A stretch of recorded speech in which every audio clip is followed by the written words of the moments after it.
Nós vamos ouvir nesse instante a pregação da palavra do Senhor. Estamos numa série de exposições na carta do apóstolo Paulo a Tito. E hoje chegamos aos versículos 10 a 13 do capítulo 1.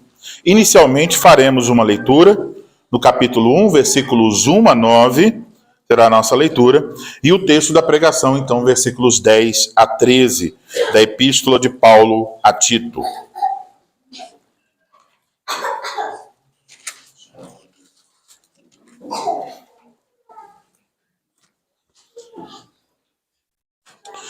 Assim diz a palavra do Senhor.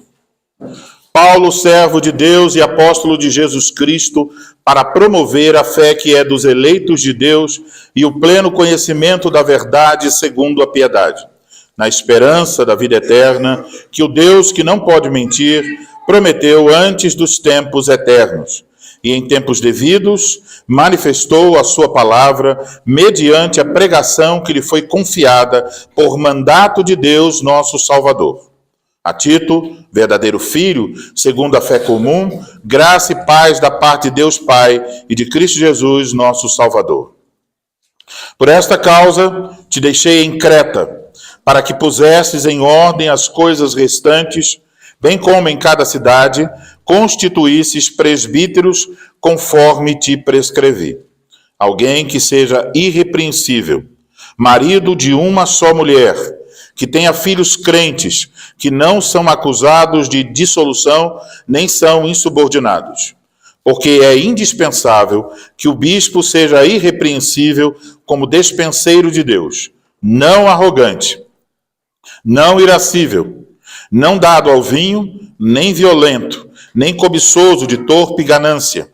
Antes, hospitaleiro, amigo do bem, sóbrio, justo, piedoso, que tenha domínio de si, apegado à palavra fiel, que é segundo a doutrina, de modo que tenha poder tanto para exortar pelo reto ensino, como para convencer os que o contradizem. Agora, texto da pregação, 10 a 13. Porque existem muitos insubordinados, palradores frívolos e enganadores, especialmente os da circuncisão. É preciso fazê-los calar, porque andam pervertendo casas inteiras, ensinando o que não devem por torpe ganância. Foi mesmo dentre eles um seu profeta que disse: cretenses sempre mentirosos, feras terríveis, ventres preguiçosos. Tal testemunho é exato. Até aí a nossa leitura. Vamos orar. Ó Senhor Deus, nosso Pai, Deus grande e temível, vamos ouvir agora a exposição da Tua palavra, Senhor. E se nós ouvirmos apenas a voz do pregador, nós sairemos daqui mais pobres do que entramos, mais miseráveis do que entramos. Mas se o Senhor, pela sua graça, nos fizer ouvir, por meio da pregação fiel, a voz do próprio Jesus Cristo, então, Senhor, sairemos daqui com alegria, enriquecidos pela Tua palavra, cheios das Tuas bênçãos, e por isso pedimos que o Senhor nos fale, que abençoe para que o pregador seja fiel, abençoe para que todos os ouvintes sejam também fiéis no seu ouvir. Que a Tua palavra seja pregada como palavra do Senhor e seja recebida como palavra do Senhor. Nós oramos assim em nome de Cristo. Amém. Amém.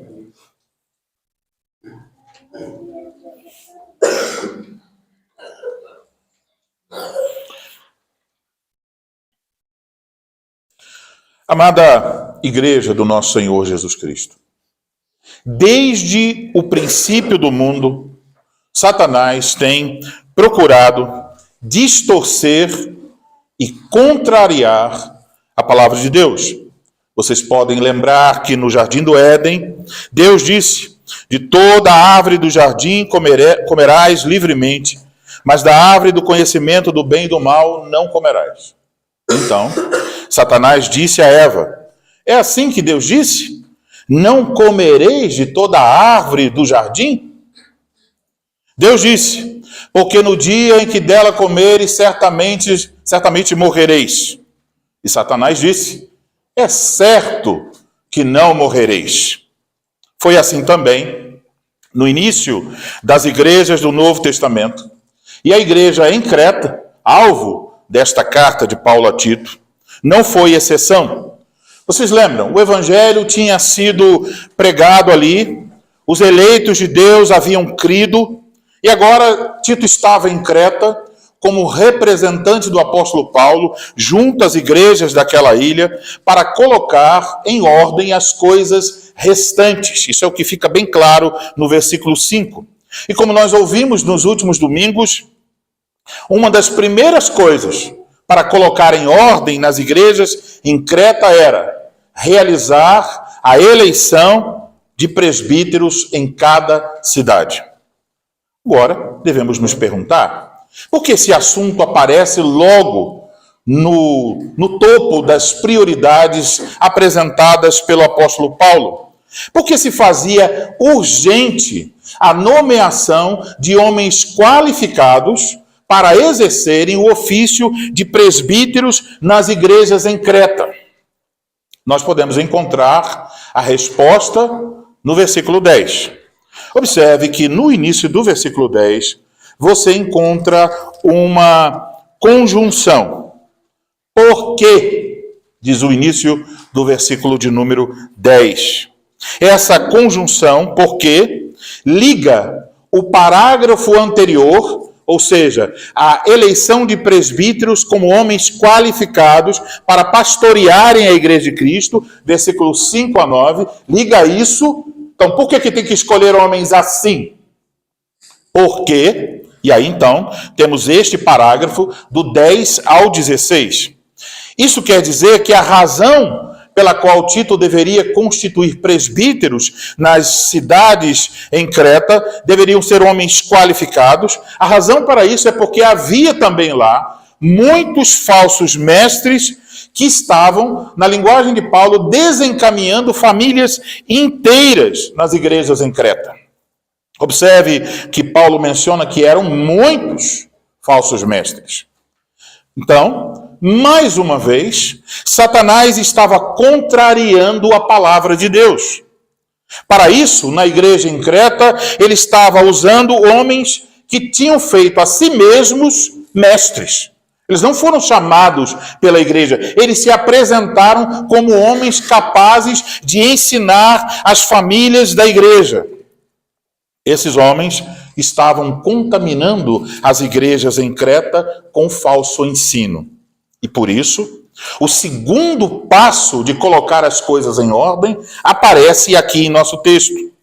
O segundo passo era este: calar os falsos mestres em Creta, antes que eles pervertessem todas as famílias daquelas igrejas. E aqui, então, devemos notar que o texto não é só um encorajamento para que Tito e os presbíteros cumprissem seus ofícios como pastores do rebanho de Cristo, defendendo as ovelhas contra o ataque dos lobos, mas temos aqui também uma advertência séria para a igreja manter-se longe do falso ensino. Paulo está alertando as igrejas em Creta: cuidado para vocês não serem capturados nas armadilhas dos falsos mestres. E é por isso então que nesta manhã eu vos anuncio a palavra de Deus, dos versículos 10 a 13, chamando a vossa atenção para a advertência séria contra os falsos mestres, e nós vamos ver 3 pontos. Isso nos ajudará a entender o que são, ou quem são os falsos mestres. O primeiro, o caráter dos falsos mestres. Segundo, a identidade e a influência dos falsos mestres. E terceiro, o modo como lidar com os falsos mestres. Então, em primeiro lugar, vamos observar em nosso texto o caráter dos falsos mestres. O apóstolo começa a descrevê-los em termos do seu caráter. Note que, a partir do versículo 10, o apóstolo apresenta uma lista. Veja se não é uma lista. Quando diz: muitos insubordinados, palradores frívolos, enganadores. É uma lista. Ele então começa mostrando esse contraste entre aquela lista com as qualificações para os presbíteros e essa outra lista que descreve o caráter dos falsos mestres. As duas listas estão em contraste. O que diz sobre os falsos mestres? Paulo diz que eles são insubordinados no versículo 10. Isso quer dizer que os falsos mestres não se submetem à palavra de Deus e tampouco se submetem ao pastoreio na igreja de Cristo. A falsa doutrina endurece o coração e faz com que essas pessoas resistam à verdade e resistam também ao pastoreio fiel.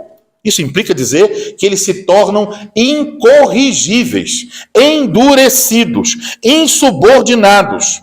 Por isso, é muito importante, irmãos, entendermos. Quando nós percebermos que alguém está em perigo de ser capturado por falsa doutrina, nós não devemos ser omissos e lentos para socorrer aquele irmão ou irmã. Nós devemos ser rápidos, antes que o coração daquela pessoa se ensoberbeça e se torne endurecido com a mentira que ela está ouvindo. Aqui também devemos destacar que os fiéis, uma vez que eles são apegados à palavra de Deus, eles se submetem à palavra de Deus. E eles também se submetem a seus pastores, que são o meio que Cristo utiliza para pastoreá-los. Então, os falsos mestres são insubordinados, mas as ovelhas de Cristo não são insubordinadas. Uma outra marca dos falsos mestres é apresentada com a expressão palradores frívolos. É possível que as crianças estão dizendo: pastor, por favor, me dê um dicionário para saber o que é palradores frívolos. O que isso quer dizer?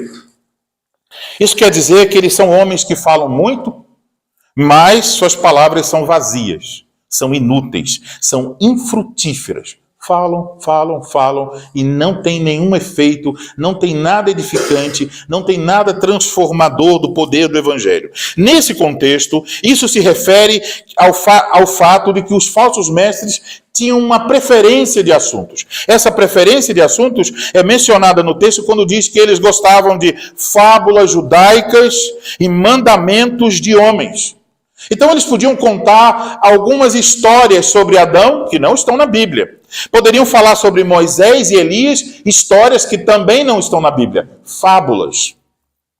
Os falsos mestres, eles não têm a preocupação de ensinar aquilo que é necessário para a salvação e para a vida em Cristo. Qual o interesse dos falsos mestres? Guarde sempre isso, porque é como se fosse uma luz vermelha que acende para você perceber quando alguém está indo nessa direção. Gosta de sutilezas, gosta de detalhes inúteis, gosta de teorias, de especulações, de fábulas, de genealogias.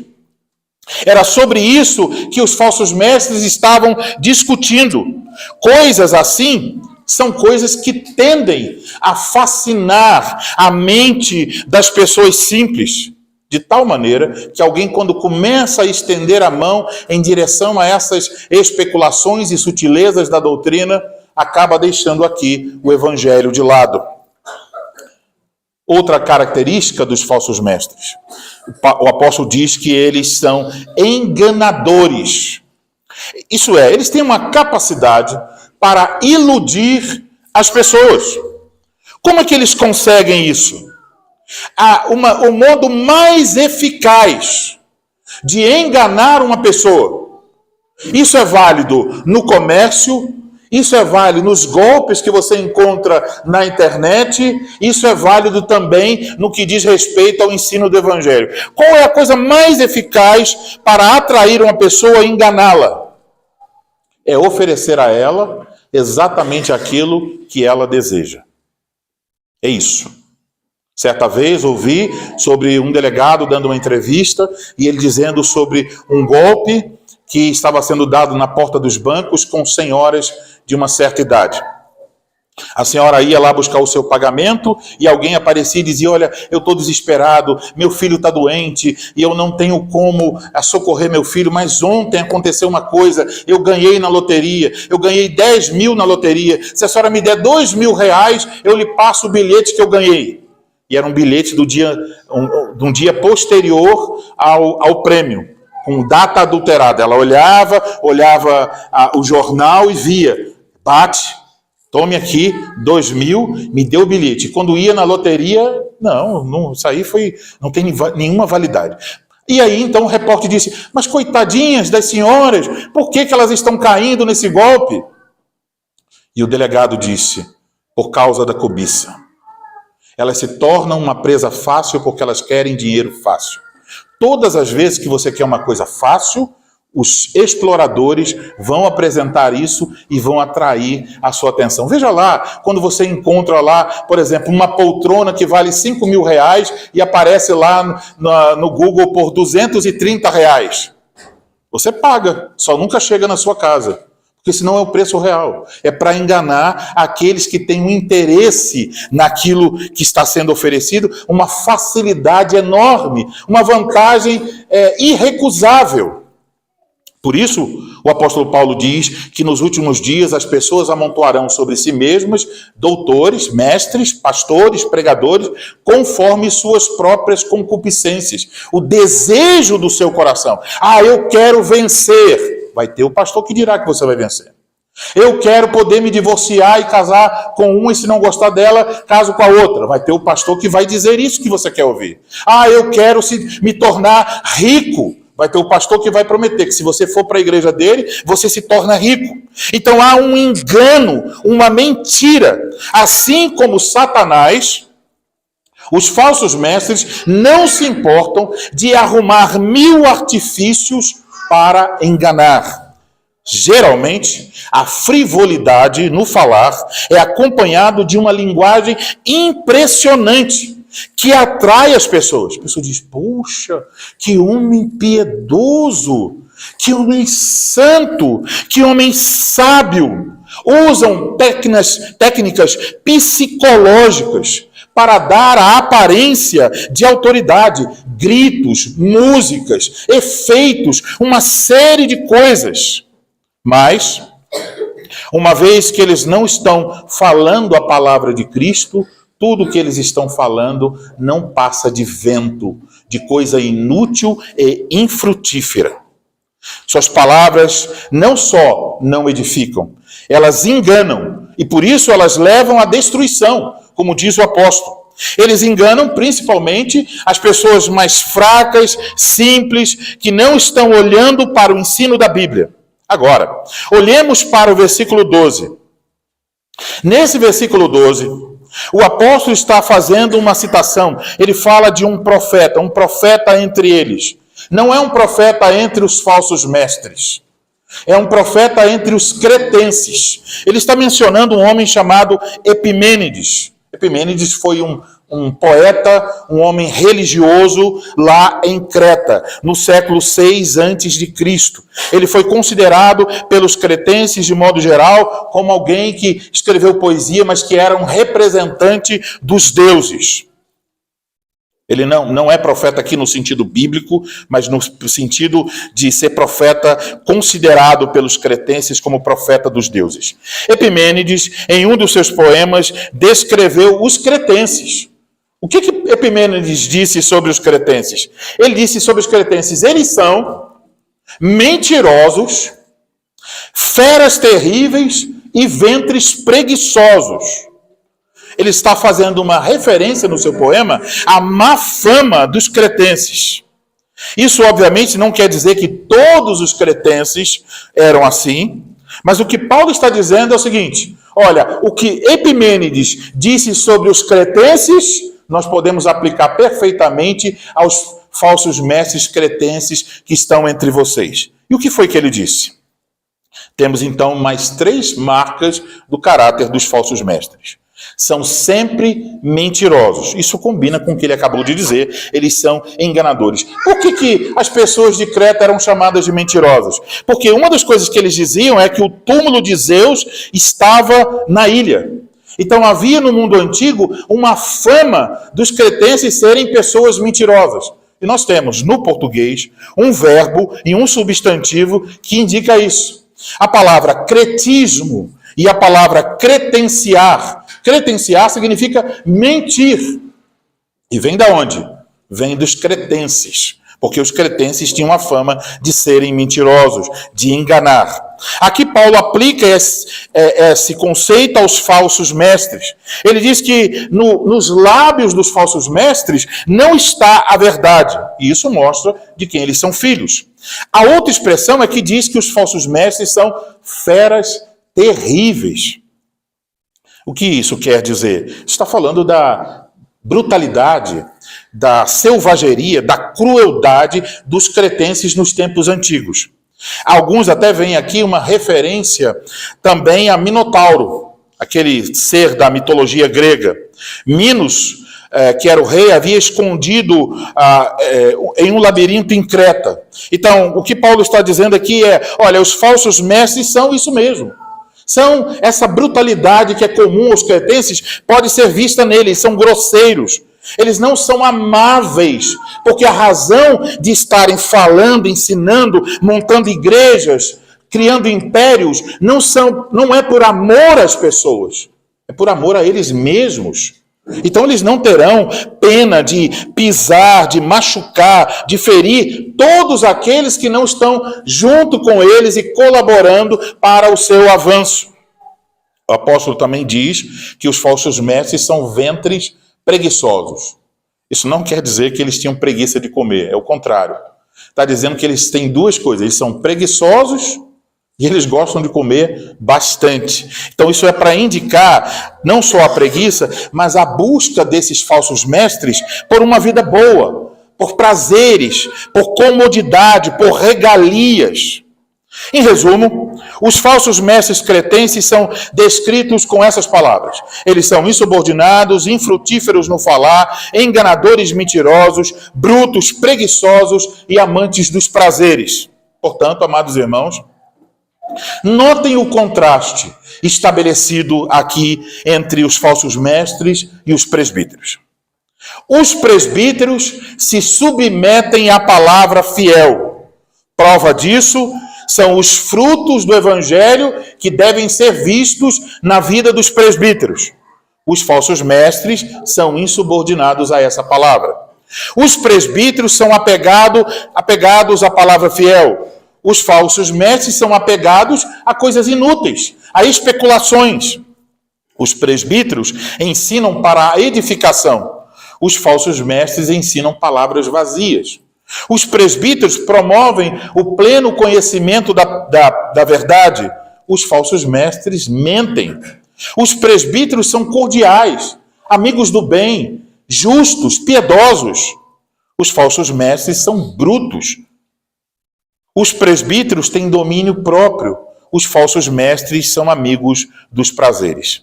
O apóstolo está ensinando desta forma que nós não devemos nos deixar levar pela aparência, pela capacidade administrativa, pela capacidade de liderança, pelas palavras bonitas, pelo conhecimento ou grau acadêmico, pela capacidade de eloquência. Nenhuma dessas coisas deve nos iludir.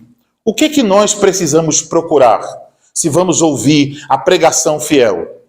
Devemos ter certeza, não é se esta pessoa é uma pessoa famosa, se tem muitos seguidores no TikTok ou no Instagram, se tem um canal no YouTube, se é alguém que tem uma capacidade administrativa enorme. O que precisamos procurar, pelo que lemos em Tito, é pelos frutos do Evangelho na vida deste homem.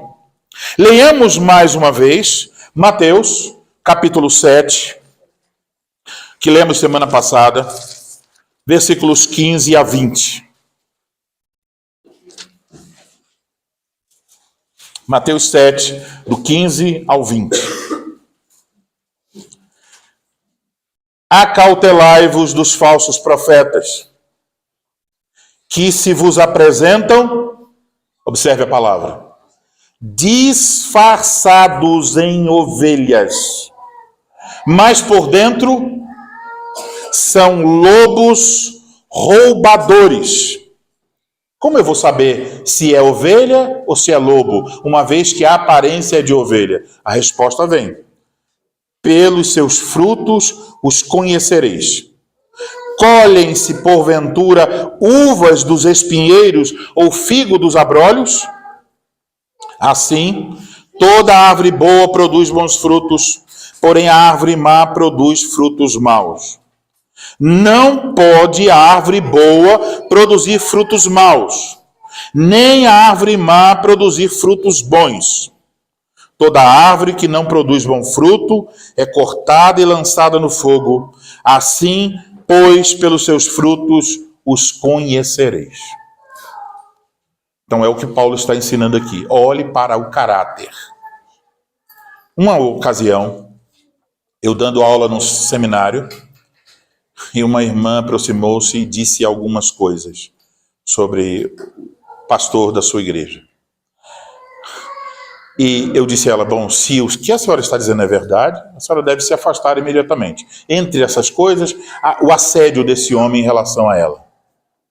Mas ela disse um monte de barbaridade, muitas coisas, tristes e feias. Mas vocês sabem o que ela disse no final? Ele é um homem de Deus. Esta mulher ainda não leu Mateus 7.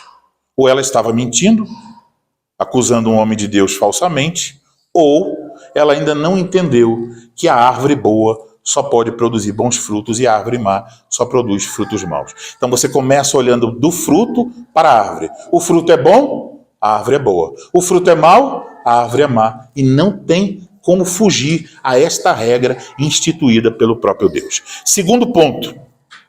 Em primeiro lugar, olhamos para o caráter dos falsos mestres. Em segundo lugar, vamos olhar para a sua identidade e influência. Então, no versículo 10, temos uma pista da identidade dos falsos mestres em Creta.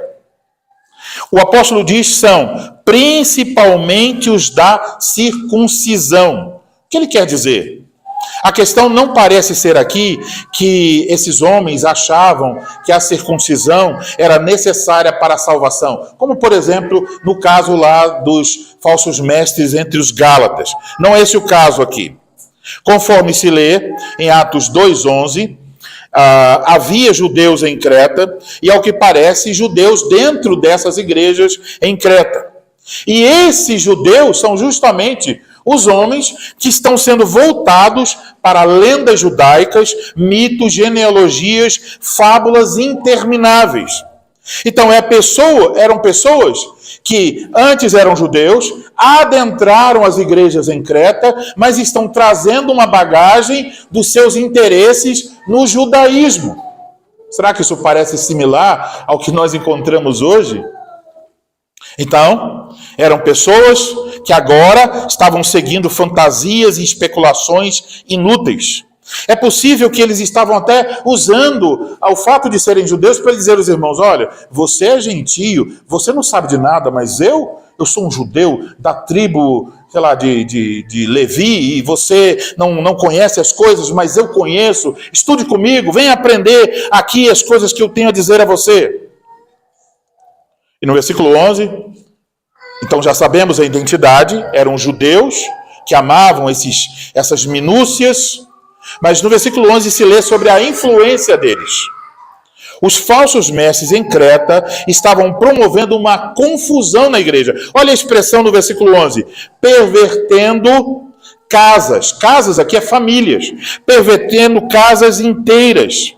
Pervertendo significa literalmente virando de cabeça para baixo. Isto quer dizer que o ensino deles era um ensino de cabeça para baixo. Qual é o resultado de um ensino de cabeça para baixo? É uma vida de cabeça para baixo. Se você abraça esse ensino, sua vida também fica de cabeça para baixo. É isso que as pessoas e as famílias na igreja em Creta estavam experimentando. Observem, para se construir um edifício é necessário muito tempo.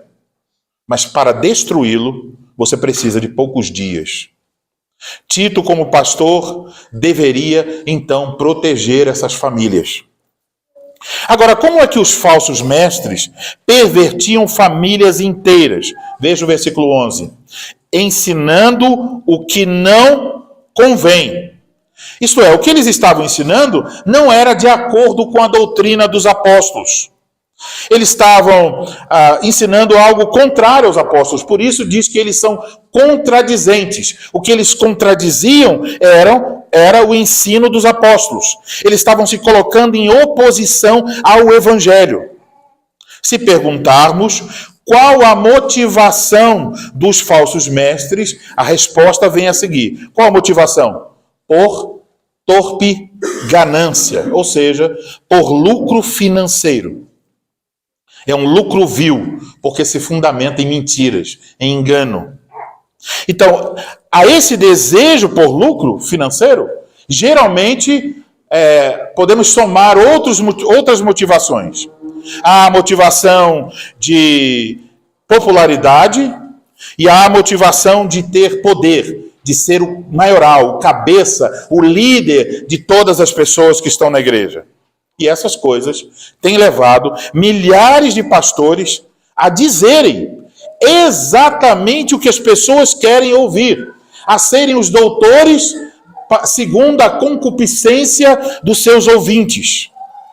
No entanto, aqui temos uma coisa um pouco mais difícil. É que esses falsos mestres, em nossos dias, não precisam se dar o trabalho de ir na nossa casa. E nem precisam que nós cheguemos até a sua igreja.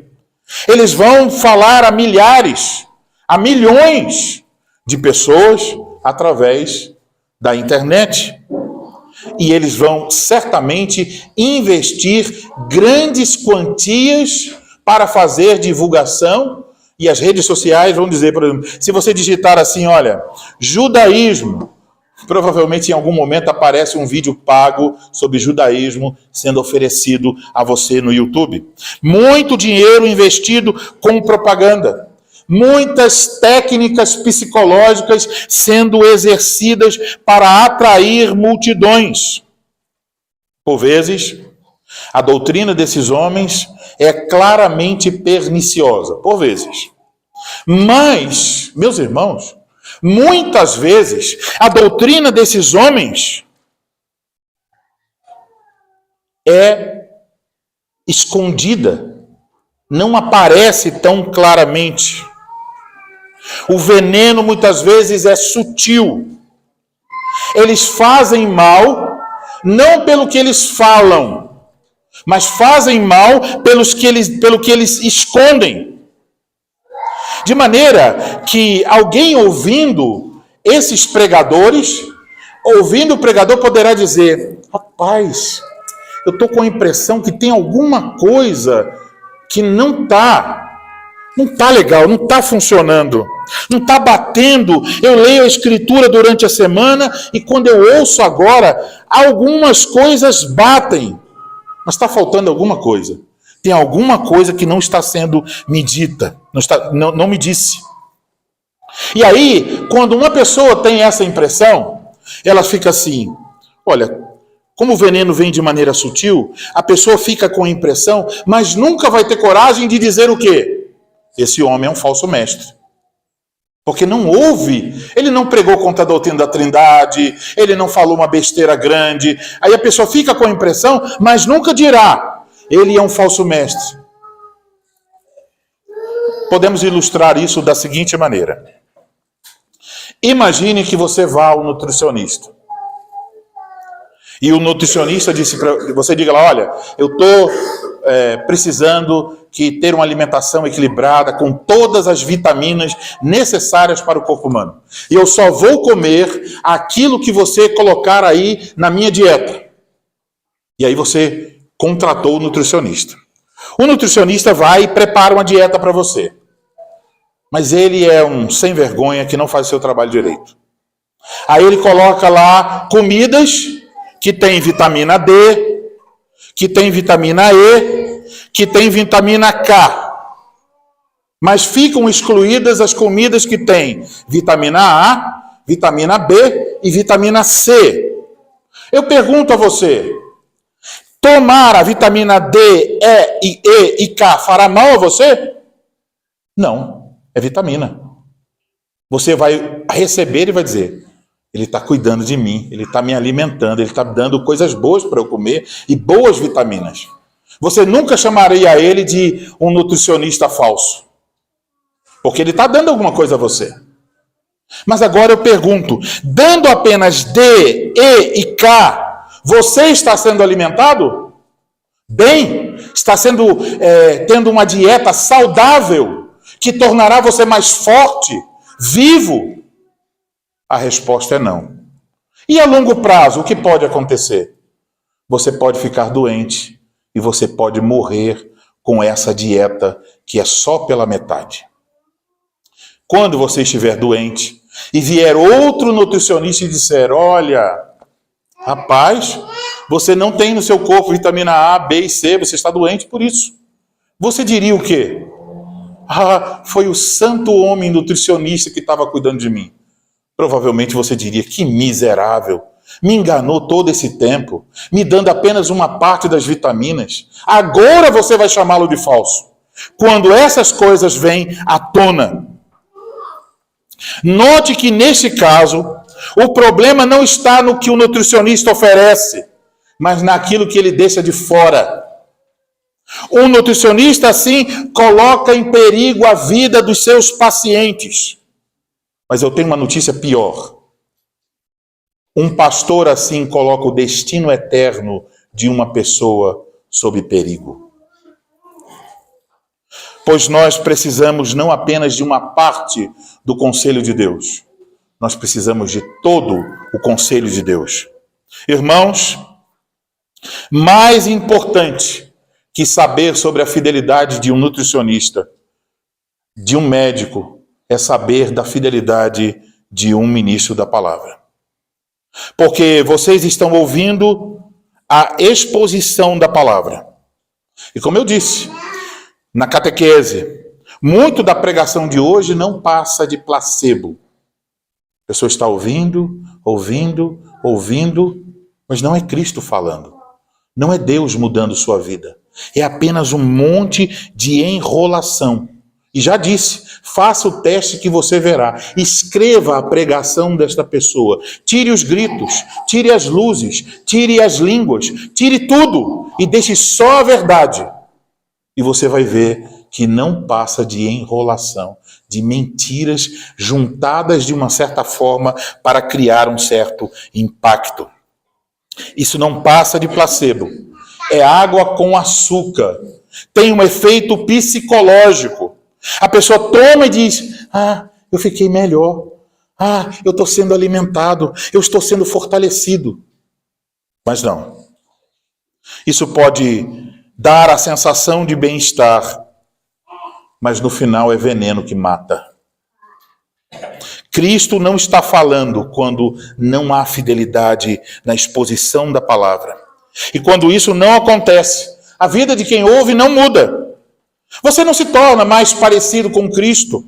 Você não cresce para amar a Cristo. É apenas o seu mundinho. É um cristianismo voltado para a autossatisfação. Um cristianismo cheio de frases psicológicas.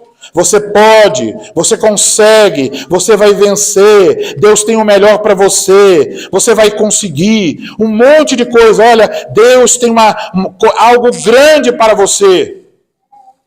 Você abre a Bíblia e Jesus diz assim, aquele que não negar a si mesmo não pode ser meu discípulo. Como isso combina com essas mentiras? Em nada, em nada. A menos que nós neguemos a nós mesmos, nós não podemos seguir a Cristo. Então não estamos falando aqui de uma coisa superficial, de uma coisa que tem a ver com escolhas sobre estilo, sobre modo, sobre esse tipo de coisa. Estamos falando de vida e morte. Agora, em terceiro lugar, vamos ver como os falsos mestres devem ser tratados. O que Tito deveria fazer diante dessas coisas? Paulo diz, era preciso fazer calar esses falsos mestres. No texto grego, essa expressão fazer calar é literalmente colocar uma mordaça nos falsos mestres. Isso aqui pode se referir a uma das duas coisas. Pode se referir a Tito falar a verdade de tal modo que os falsos mestres não tenham o que responder, então eles ficam calados. Ou pode se referir à disciplina eclesiástica, de não permitir, sob hipótese alguma, que os falsos mestres continuem influenciando a igreja com falso ensino. O falso ensino, seja lá como ele se manifesta, diz o texto, ele precisa ser resistido. E como é que existe essa resistência? Ouvimos no último domingo, a resistência começa pelos presbíteros da igreja. E como é que os presbíteros da igreja fazem isso? De duas formas. A primeira, eles alimentam as ovelhas com a sã doutrina. Quem está sendo alimentado com a sã doutrina recusará a mentira. E por outro lado, os presbíteros refutam o falso ensino e, quando necessário, exercem a disciplina bíblica, excluindo do meio da igreja aqueles que não querem se arrepender. Paulo diz que os falsos mestres deveriam ser repreendidos severamente. E qual o objetivo dessa repreensão? Veja no texto. Para que sejam sadios na fé. Então, a repreensão visava não ganhar um debate, não se livrar dos falsos mestres, mas levá-los ao arrependimento e à verdadeira fé, para serem sadios na fé. O objetivo é ganhar a pessoa. O objetivo da repreensão não é ódio, é amor. Essas questões sobre os cuidados com os falsos mestres nos mostram, irmãos, a importância de estudarmos a palavra de Deus. A importância de receber a catequese. A importância de ouvirmos pregações que expõem as Escrituras. Isso também mostra a importância das visitações pastorais, para que as ovelhas de Cristo sejam protegidas, para que o estado das ovelhas seja conhecido de seus pastores. Amados irmãos, não só as igrejas da época, as igrejas de Creta e da época do Novo Testamento sofreram com falsos mestres, mas ao longo da história da igreja, esta tem sido uma das grandes armas que Satanás tem usado contra a igreja de Cristo. Ele usa falsos mestres para confundir, para disseminar suas mentiras a respeito da palavra de Deus. E é importante que nós saibamos que mesmo nós que queremos valorizar a palavra de Deus, não estamos livres de que isso aconteça em nosso meio. Por exemplo, onde surgiu o arminianismo? Surgiu dentro das igrejas reformadas da Holanda. Mas aqui há algo que pode nos ajudar nessa questão. Os falsos mestres podem ser identificados por tudo que já vimos até aqui. O caráter deles pode ser percebido. E algumas das marcas já foram apresentadas, nós devemos sempre ter em mente. Eles, além de ter o caráter, são pessoas preocupadas em mentir, em enganar por meio das palavras, são mentirosos. Então, se um dia surgirem homens assim no nosso meio, aqui na congregação, saiba que vocês devem rejeitá-los como mestres. Também devemos observar que uma das estratégias de Satanás para nos afastar do Evangelho é nos distrair com coisas pequenas. Podem até ser coisas boas, coisas certas, verdadeiras, mas tenha cuidado. Quando você dá atenção demais a essas coisas, a ponto de se esquecer do Evangelho, a sua alma se encontra em perigo.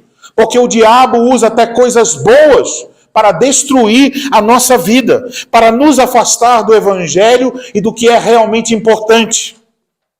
Deixe-me dar um exemplo. Nos últimos anos, muitas pessoas perceberam os males do marxismo cultural. E levantou-se no Brasil, por assim dizer, no meio evangélico, uma grande cruzada contra o marxismo cultural. As pessoas veem o marxismo cultural como um ataque à palavra de Deus e à Igreja de Cristo. E de fato exatamente é isso mesmo. Mas então as pessoas preocupadas com isso, em vez de se agarrarem ao Evangelho, O evangelho está sendo atacado. Em vez de se agarrarem ao evangelho e proclamarem o evangelho ainda com mais força, elas deixam o evangelho de lado e dizem, eu vou proteger o evangelho. Fazendo o quê? Eu vou procurar ideologias para defender o evangelho. Então, elas começam a ler sobre conservadorismo. E elas começam a puxar um fio de conservadorismo. 1 livro, 2 livros, 3 livros, 4 livros. Aí, aquilo parece tão gostoso que não há tempo mais para ler a palavra de Deus, para estudar a sã doutrina, para conhecer a Cristo. E, de repente, essa pessoa lendo tanto sobre conservadorismo, os olhos dela começam a brilhar para catolicismo romano. Passa horas pesquisando sobre o assunto. Mas não tem tempo para oração, não tem tempo para a palavra de Deus, não tem tempo para cuidar de sua família. E logo se afasta da comunhão com os irmãos. E assim, ouvimos falar de muitas pessoas, existem sites com listas e testemunhos de pessoas que se diziam cristãos, presbiterianos, batistas, congregacionais e etc., dizendo, meu pai era pastor, minha família era evangélica e agora eu descobri o catolicismo romano. Apaixonadas, empolgadas, porque elas puxaram um fio e deixaram de lado o evangelho. Quando elas começaram com um bom objetivo, defender o evangelho. Mas depois elas deixam o evangelho e usam as armas deste mundo. E aí vão parar atraídas por questões intelectuais e filosóficas. Irmãos, o que pode mudar o Brasil? O que pode mudar o Brasil não é uma ideologia. Nem de direita, nem de esquerda, nem de centro, nem de coisa nenhuma. O que pode mudar o Brasil tem um nome, é uma pessoa. O nome dele é Jesus Cristo. E o que ele nos ordena fazer para mudar o Brasil é pregar o evangelho. E viver vidas nas quais as pessoas olhem para nós e digam, ali eu estou vendo o fruto do evangelho. O mesmo acontece também quando a pessoa tem sede por informações, por detalhes, por minúcias. Uma pessoa curiosa, ela pode começar a pesquisar algumas coisinhas na internet e ela puxa o fio. É um assunto inútil, não vai trazer edificação, não serve para a piedade. É um detalhe irrelevante. É uma teoria, é uma especulação frívola. E então, quando ela vai na internet e puxa esse fio, o que ela encontra? Ela encontra falsos mestres ensinando aos montes sobre conspirações, sobre detalhes que nunca foram antes descobertos, a não ser por aquele indivíduo que criou um canal no YouTube. Que interessante. Nunca ninguém na igreja achou isso na Bíblia, mas ele, o mais sábio de todos os séculos, ali tem algo que ninguém nunca disse. Então essa pessoa começa a dedicar, curiosa, horas do seu dia para chegar ao final dessa teoria ou especulação. E quanto mais pesquisa, mais abandona o evangelho, para depois negar a fé. Eu já vi isso acontecer, eu diria, quase uma dezena de vezes. Satanás tem muitas armadilhas. E o que tem em comum em todas essas armadilhas é o seguinte, elas são inúteis. Elas não podem produzir frutos verdadeiros. O falso ensino pode encher sua mente, mas nunca transformará o seu coração. Então, ao que nós devemos nos apegar? Irmãos, apeguem-se, mas apeguem-se de todo o coração. Apeguem-se ao Evangelho do Senhor Jesus Cristo. Deixem de lado todas as frivolidades. Deixem de lado as curiosidades vãs e procurem ter a mais absoluta certeza de que vocês estão ouvindo todo o conselho de Deus, a verdade, a doutrina que promove saúde espiritual. Então respondam com sinceridade. Vocês estão recebendo todas as vitaminas da verdade? A cada domingo vocês podem dizer com sinceridade, hoje eu ouvi a voz do Senhor Jesus Cristo por meio da pregação? Irmãos, vocês desta congregação em particular, vocês estão de fato ouvindo a verdade deste púlpito? Cristo tem falado a vocês nas últimas semanas? Se Cristo lhes tem falado, vocês têm experimentado o poder do Evangelho?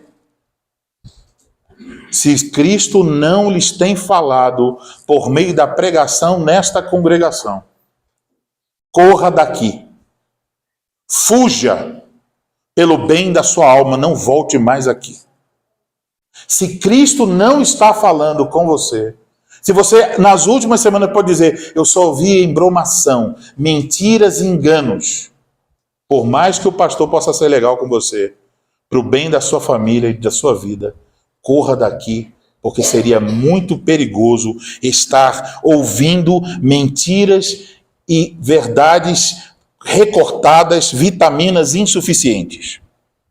Mas, se vocês estiverem ouvindo a Cristo pela pregação da palavra de Deus, então eu diria, glorifiquem a Deus, exaltem o nome do Senhor, encham-se de alegria, pois isso que vocês estão ouvindo é vida, é graça, é bênção para vocês, para seus filhos, para seus netos.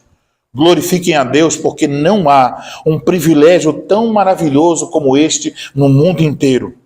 O mundo está cheio de mentiras. Mas se vocês podem ouvir a verdade dos lábios de Cristo, isto é o maior de todos os privilégios.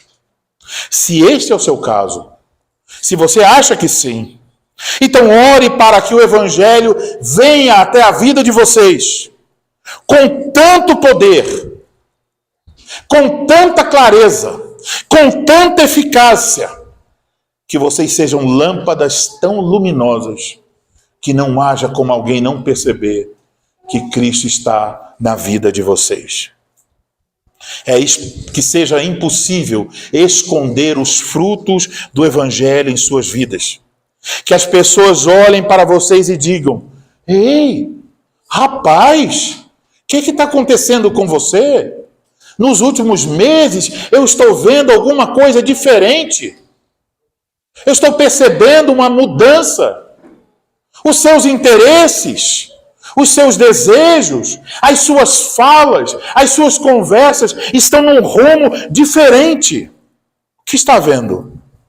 E aí então você possa dizer, é porque eu estou ouvindo a Cristo. É porque Cristo tem falado comigo todos os dias, especialmente no dia do Senhor, pela pregação de sua palavra. Irmãos, vocês desejam isso? Vocês querem mesmo isso para suas vidas? Então clamem, porque certamente o Senhor nos dará isso. Para a sua glória. Amém.